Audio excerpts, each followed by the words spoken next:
Assalamualaikum warahmatullahi wabarakatuh. I am Al-Jalil Jr., the focal person of NSG group, or should I say the no sleep group. So, what are we waiting for? Let's go.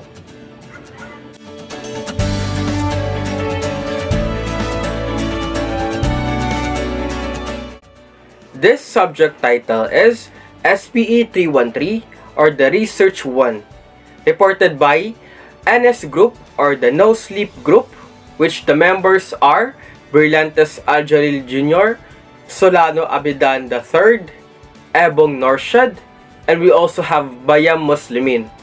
And our instructor is none other than Mrs. Haramain Jawani. And for the content of this video, starting with the qualitative research, the history of qualitative research, and of course we have the importance of qualitative research, and the last but not the least, we have the value of qualitative research. Now let's talk about the qualitative research. Qualitative research is collecting, analyzing, and interpreting data by observing what people do and say. Qualitative research refers to the meanings, concepts, definitions, characteristics, metaphors, symbols, and descriptions of the things. Qualitative research is subjective and uses very different methods of collecting information, including individual, in-depth interviews, and focus groups. The nature of this type of research is exploratory and open-ended. Another definition of qualitative research: qualitative research is a process of naturalistic inquiry that seeks an in-depth understanding of social phenomena within their natural setting. It focuses on the why rather than the what of social phenomena and relies on the direct experiences of human beings as meaning-making agents in their everyday lives. Type of qualitative research methods: we have this what we call the one-on-one interview, focus groups, ethnographic research, case study research, record keeping, and also we have this what we call the qualitative observation.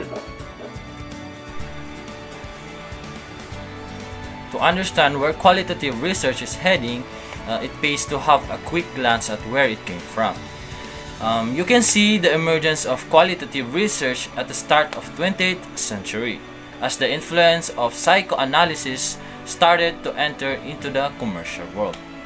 By 1945, the father of qualitative research, Paul Felix Lazarsfeld, had shown how psychology could provide a framework to interpret human behavior. He introduced the world to understand interviewing and group discussion and stressed the importance of answering the important why question. More famous than Lazarsfeld was his pupil. His name is Ernest Ditcher, the fruit of the supermarket age. Ditcher was developed his ideas in a prosperous post-war America, when mass production and abundance of consumer goods meant that companies began to rely on branding to differentiate themselves.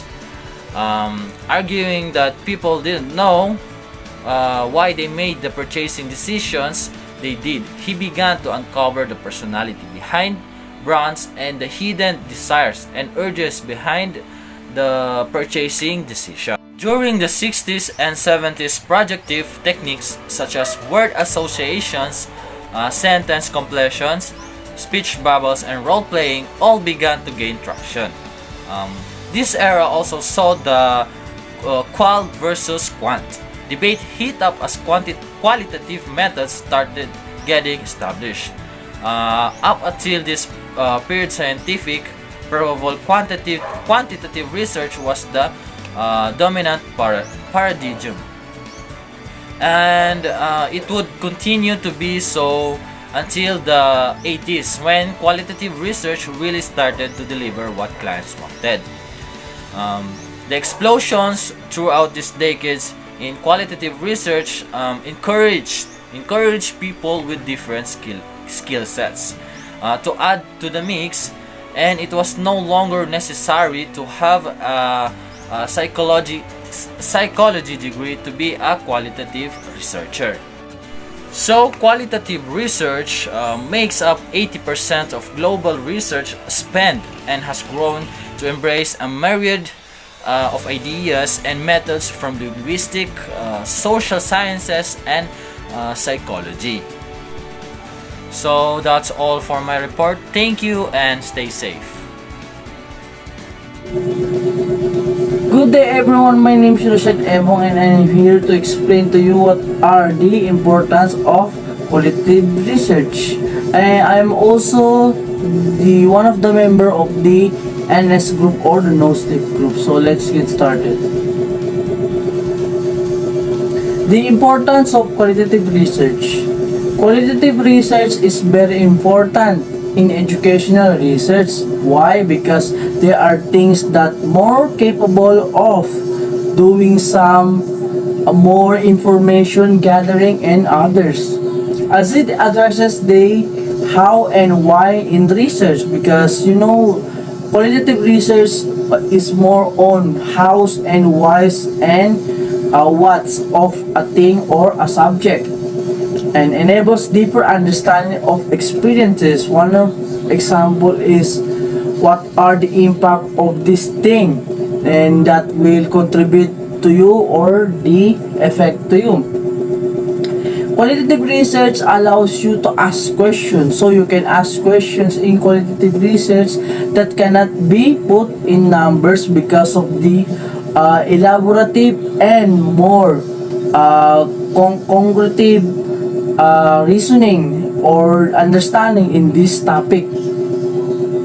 Getting at the everyday realities of some social phenomenon and studying important questions as they really practice helps answering big questions. So, these important questions will gather more questions as you elaborate and getting deeply into some topics. To do so, you need to understand the philosophical stance like humanistic and natural of qualitative research and work from this to develop the research questions, study design, data collection, methods, and data analysis.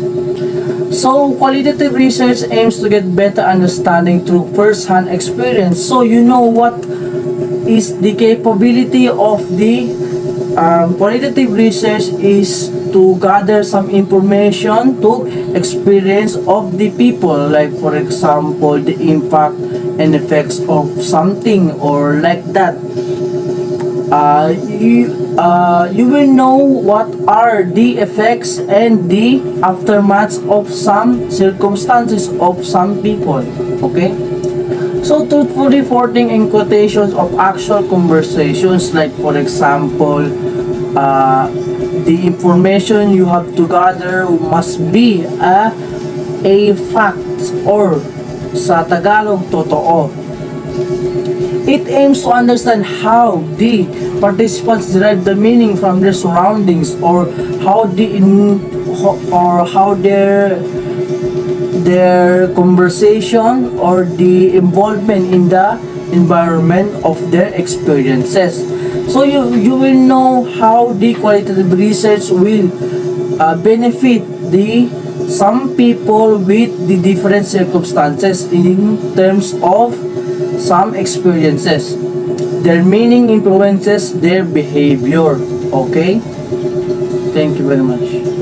A pleasant day to everyone. I am Muslimin Ibay. I'm from the College of Education, majoring P.